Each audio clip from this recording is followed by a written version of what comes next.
नमस्कार दोस्तों, Joy ride learning stories में आपका स्वागत है। आज पेश है श्री भगवती चरण वर्मा की मजेदार व्यंग्य कहानी प्रायश्चित। एक बिल्ली की मौत, बहू का पश्चाताप और पंडित जी का स्वर्ण अवसर। क्या सच में मिलेगा बिल्ली को शांति, या ये सब बस एक तमाशा है? तो चलिए कहानी शुरू करते हैं। अगर कबरी बिल्ली घर भर में किसी से प्रेम करती थी तो रामू की बहू से, और अगर रामू की बहू घर भर में किसी से घृणा करती थी तो कबरी बिल्ली से। रामू की बहू 2 महीने हुए मायके से प्रथम बार ससुराल आई थी। पति की प्यारी और सास की दुलारी 14 वर्ष की बालिका। भंडार घर की चाबी उसकी करधनी में लटकने लगी, नौकरों पर उसका हुक्म चलने लगा और रामू की बहू घर में सब कुछ। सासजी ने माला ली और पूजा पाठ में मन लगाया, लेकिन ठहरी 14 वर्ष की बालिका कभी भंडार घर खुला है तो कभी भंडार घर में बैठे बैठे सो गई। कबरी बिल्ली को मौका मिला, घी दूध पर अब वह जुट गई। रामू की बहू की जान आफत में और कबरी बिल्ली के छक्के पंजे। रामू की बहू हांडी में घी रखते रखते ऊंघ गई और बचा हुआ घी कबरी के पेट में। रामू की बहू दूध ढककर मिसरानी को जिन्स देने गई और दूध नदारद। अगर बात यहीं तक रह जाती तो भी बुरा न था। कबरी रामू की बहू से कुछ ऐसा परच गई थी कि रामू की बहू के लिए खाना पीना दुश्वार। रामू की बहू के कमरे में रबड़ी से भरी कटोरी पहुंची और रामू जब आए तब तक कटोरी साफ छटी हुई। बाजार से बालाई आई और जब तक रामू की बहू ने पान लगाया बालाई गायब। रामू की बहू ने तय कर लिया कि या तो वही घर में रहेगी या फिर कबरी बिल्ली ही। मोर्चाबंदी हो गई और दोनों सतर्क। बिल्ली फंसाने का कटघरा आया। उसमें दूध बालाई, चूहे और भी बिल्ली को स्वादिष्ट लगने वाले विविध प्रकार के व्यंजन रखे गए, लेकिन बिल्ली ने उधर निगाह तक न डाली। इधर कबरी ने सरगर्मी दिखलाई। अभी तक तो वह रामू की बहू से डरती थी, पर अब वह साथ लग गई, लेकिन इतने फासिले पर कि रामू की बहू उस पर हाथ न लगा सके। कबरी के हौसले बढ़ जाने से रामू की बहू को घर में रहना मुश्किल हो गया। उसे मिलती थीं सास की मीठी झिड़कियां और पतिदेव को मिलता था रूखा सूखा भोजन। एक दिन रामू की बहू ने रामू के लिए खीर बनाई। पिस्ता, बादाम, मखाने और तरह तरह के मेवे दूध में औटे गए। सोने का वर्क चिपकाया गया और खीर से भरकर कटोरा कमरे के एक ऐसे ऊंचे टाक पर रखा गया जहां बिल्ली न पहुंच सके। रामू की बहू इसके बाद पान लगाने में लग गई। उधर बिल्ली कमरे में आई। ताक के नीचे खड़े होकर उसने ऊपर कटोरे की ओर देखा। सूंघा, माल अच्छा है। ताक की ऊंचाई अंदाजी। उधर रामू की बहू पान लगा रही है। पान लगाकर रामू की बहू सासजी को पान देने चली गई और कबरी ने छलांग मारी। पंजा कटोरे में लगा और कटोरा झंझनाहट की आवाज के साथ फर्श पर। आवाज रामू की बहू के कान में पहुंची। सास के सामने पान फेंककर वह दौड़ी। क्या देखती है कि फूल का कटोरा टुकड़े टुकड़े, खीर फर्श पर और बिल्ली डटकर खीर उड़ा रही है। रामू की बहू को देखते ही कबरी चपत। रामू की बहू पर खून सवार हो गया। न रहे बांस न बजे बांसुरी। रामू की बहू ने कबरी की हत्या पर कमर कस ली। रात भर उसे नींद न आई। किस दांव से कबरी पर वार किया जाए कि फिर जिंदा न बचे, यही पड़े पड़े सोचती रही। सुबह हुई और वह देखती है कि कबरी देहरी पर बैठी बड़े प्रेम से उसे देख रही है। रामू की बहू ने कुछ सोचा, इसके बाद मुस्कुराती हुई वह उठी। कबरी रामू की बहू के उठते ही खिसक गई। रामू की बहू एक कटोरा दूध कमरे के दरवाजे की देहरी पर रखकर चली गई। हाथ में पाटा लेकर वह लौटी तो देखती है कि कबरी दूध पर जुटी हुई है। मौका हाथ में आ गया। सारा बल लगाकर पाटा उसने बिल्ली पर पटक दिया। कबरी न हिली, न डुली, न चीखी, न चिल्लाई, बस एकदम उलट गई। आवाज जो हुई तो मेहरी झाड़ू छोड़कर, मिसरानी रसोई छोड़कर और सास पूजा छोड़कर घटनास्थल पर उपस्थित हो गई। रामू की बहू सर झुकाए हुए अपराधिनी की भांति बातें सुन रही हैं। मेहरी बोली, अरे राम, बिल्ली तो मर गई। मां जी, बिल्ली की हत्या बहू से हो गई, यह तो बुरा हुआ। मिसरानी बोली, मां जी, बिल्ली की हत्या और आदमी की हत्या बराबर है। हम तो रसोई न बनाएंगी जब तक बहू के सिर हत्या रहेगी। सास जी बोली, हां ठीक तो कहती हो। अब जब तक बहू के सर से हत्या न उतर जाए तब तक न कोई पानी पी सकता है, न खाना खा सकता है। बहू, ये क्या कर डाला?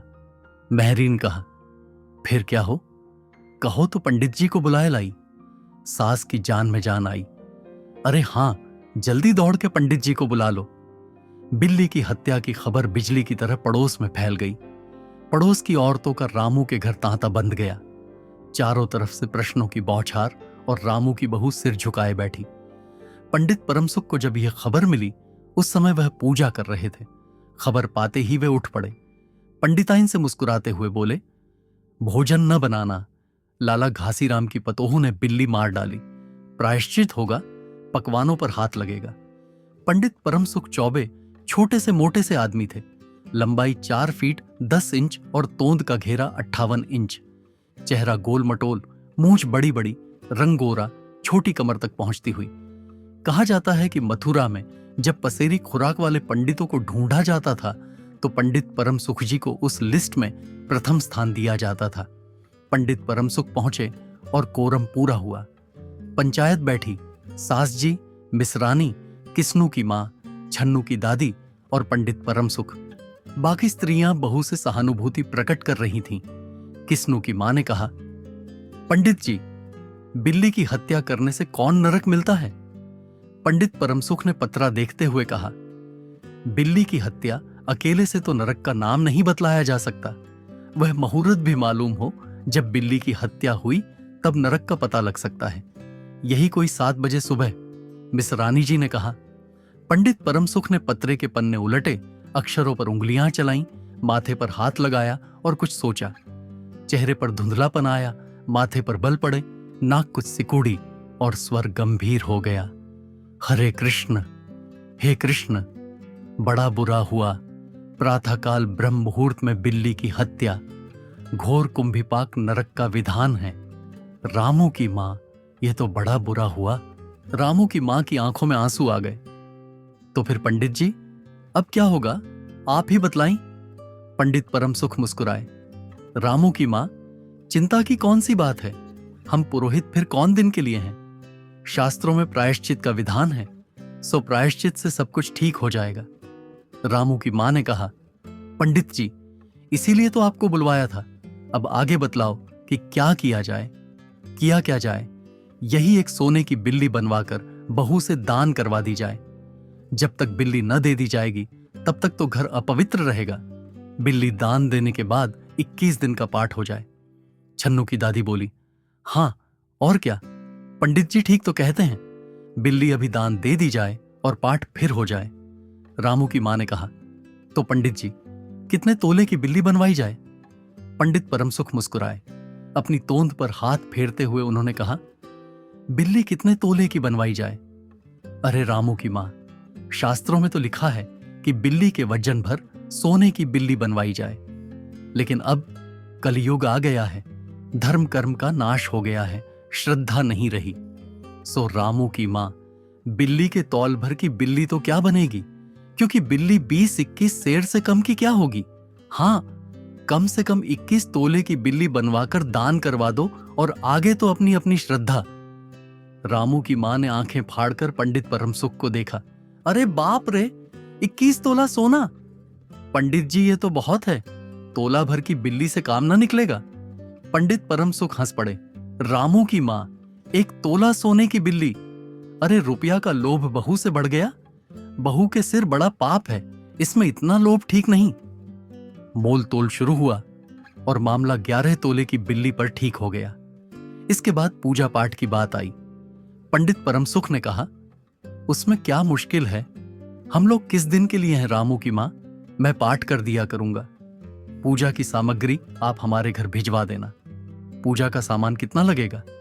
अरे कम से कम में हम पूजा कर देंगे। दान के लिए करीब 10 मन गेहूं, 1 मन चावल, 1 मन दाल, मन भर तिल, 5 मन जौ और 5 मन चना, 4 पसेरी घी और मन भर नमक भी लगेगा। बस इतने से काम चल जाएगा। अरे बाप रे, इतना सामान! पंडित जी, इसमें तो 100-150 रुपया खर्च हो जाएगा। रामू की मां ने रुहासी होकर कहा, फिर इससे कम में तो काम न चलेगा। बिल्ली की हत्या कितना बड़ा पाप है रामू की मां। खर्च को देखते वक्त पहले बहू के पाप को तो देख लो। ये तो प्रायश्चित है, कोई हंसी खेल थोड़े ही है। और जैसी जिसकी मर्यादा, प्रायश्चित में उसे वैसा खर्च भी करना पड़ता है।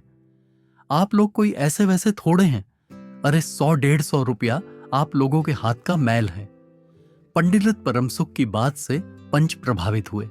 किस्नू की मां ने कहा, पंडित जी ठीक तो कहते हैं, बिल्ली की हत्या कोई ऐसा वैसा पाप तो है नहीं, बड़े पाप के लिए बड़ा खर्च भी चाहिए। छन्नू की दादी ने कहा, और नहीं तो क्या, दान पुण्य से ही पाप कटते हैं, दान पुण्य में किफायत ठीक नहीं। मिसरानी ने कहा, और फिर मां जी, आप लोग बड़े आदमी ठहरे, इतना खर्च कौन आप लोगों को अखरेगा। रामू की मां ने अपने चारों ओर देखा, सभी पंच पंडित जी के साथ। पंडित परमसुख मुस्कुरा रहे थे। उन्होंने कहा, रामू की मां, एक तरफ तो बहू के लिए कुंभी पाक नरक है और दूसरी तरफ तुम्हारे जिम्मे थोड़ा सा खर्चा है, सो उससे मुंह न मोड़ो। एक ठंडी सांस लेते हुए रामू की मां ने कहा, अब तो जो नाच नचाओगे नाचना ही पड़ेगा। पंडित परमसुख जरा कुछ बिगड़ कर बोले, रामू की मां, यह तो खुशी की बात है, अगर तुम्हें यह अखरता है तो ना करो, मैं चला। इतना कहकर पंडित जी ने पोथी पत्रा बटोरा।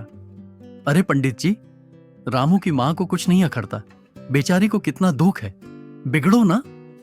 मिसरानी, छन्नू की दादी और किस्नू की मां ने एक स्वर में कहा। रामू की मां ने पंडित जी के पैर पकड़े और पंडित जी ने अब जमकर आसन जमाया। और क्या हो, 21 दिन के पाठ के 21 रुपए और 21 दिन तक दोनों बखत 5-5 ब्राह्मणों को भोजन करवाना पड़ेगा। कुछ रुककर पंडित परमसुख ने कहा, सो इसकी चिंता न करो, मैं अकेले दोनों समय भोजन कर लूंगा और मेरे अकेले भोजन करने से 5 ब्राह्मण के भोजन का फल मिल जाएगा। ये तो पंडित जी ठीक कहते हैं, पंडित जी की तोन तो देखो। मिसरानी ने मुस्कुराते हुए पंडित जी पर व्यंग किया। अच्छा तो फिर प्रायश्चित का प्रबंध करवाओ। रामू की मां 11 तोला सोना निकालो, मैं उसकी बिल्ली बनवा लाऊं। 2 घंटे में मैं बनवा कर लौटूंगा, तब तक सब पूजा का प्रबंध कर रखो। और देखो, पूजा के लिए पंडित जी की बात खत्म भी ना हुई थी कि महरी हाँफती हुई कमरे में घुस आई और सब लोग चौंक उठे। रामू की मां ने घबरा कर कहा, अरे क्या हुआ री? महरी ने लड़खड़ाते स्वर में कहा, मान जी, बिल्ली तो उठकर भाग गई। अगर आपको यह कहानी पसंद आई हो तो वीडियो को लाइक करें और चैनल को सब्सक्राइब करना ना भूलें। धन्यवाद।